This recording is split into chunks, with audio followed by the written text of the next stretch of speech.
Hey, Marvel fans, welcome back to the channel. Today, we're diving into Ant-Man and the Wasp, the sequel that proves that being small doesn't mean you can't have big adventures. So grab your tiny tech, and let's explore the movie that makes you wonder if you'd rather fight a supervillain or just deal with the pesky reality of a flying ant. Alright, let's break down the plot. We pick up with Scott Lang, played by Paul Rudd, who's still trying to balance being a superhero and a dad, because nothing says, "I've got my life together," like being under house arrest while your kid is getting older and probably smarter than you. Scott's just trying to enjoy his last days of house arrest when he gets pulled back into the superhero game by Hope van Dyne, aka the Wasp, played by Evangeline Lilly. And let's be honest, she's way more capable and cooler than Scott, but they still make him the face of the team. Classic. Now, let's talk about our villain, Ghost, played by Hannah John Kamen. She's got some serious issues, including a quantum phasing problem that makes her more ghostly than spooky. Her motivation? To cure her condition at any cost, including battling our favorite tiny heroes. Talk about taking ghosting to a whole new level. Ghost's backstory is a lot more complex than your average villain. She's not just trying to take over the world, she's trying to survive. So, while Scott is stuck in dad mode, Ghost is out here looking for answers, which makes her one of the more sympathetic antagonists in the MCU. I mean, how do you fight someone who just wants to exist without flickering in and out of existence? It's like arguing with a Wi-Fi signal. Scott and Hope's dynamic is pretty hilarious. Hope is all about the action, while Scott is, well, let's just say he's the let's wing it kind of guy. Their banter is fun, but it's clear that Hope is the real MVP here, constantly saving Scott's butt. Seriously, if I had $1 for every time she pulled his weight, I could probably fund a new Ant-Man suit.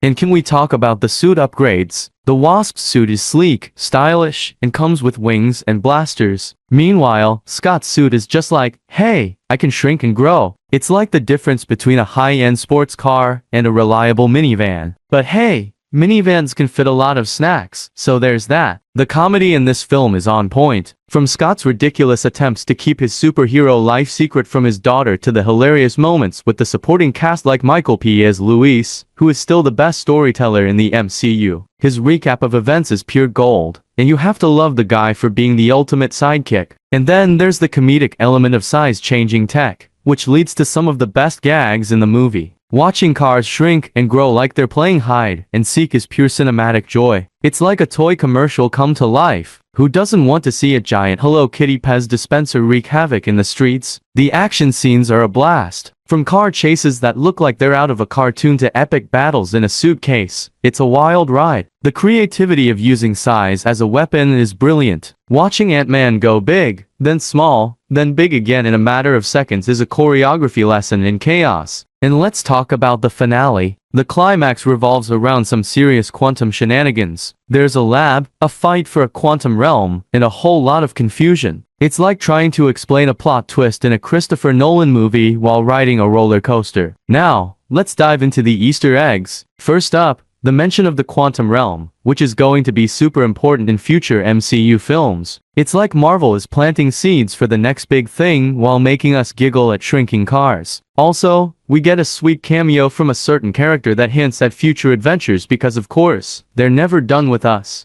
In the post-credits scene, classic Marvel, Scott's off on another mission, and suddenly we're reminded that Infinity War is looming over us. It's like the universe saying, hey, enjoy your tiny superhero antics while you can. It's about to get real. But beyond the laughs and the action, Ant-Man and the Wasp is a film about family and teamwork. It's heartwarming to see Scott trying to be a good dad while also saving the world, proving that superheroes can have a soft side. And the film manages to balance humor with genuine emotion, which is no small feat. It also gives us a fresh perspective on the MCU by focusing on the smaller, more relatable heroes who remind us that you don't have to be super powerful to be super important. So there you have it. Ant-Man and the Wasp, a delightful romp that reminds us that sometimes being small is actually a huge advantage. It's got humor, heart, and just enough superhero action to keep us entertained. Don't forget to like, subscribe, and hit that notification bell for more sarcastic reviews. What did you think of Ant-Man and the Wasp? Did it make you laugh? Or were you just here for the tiny action? Let me know in the comments. Thanks for watching.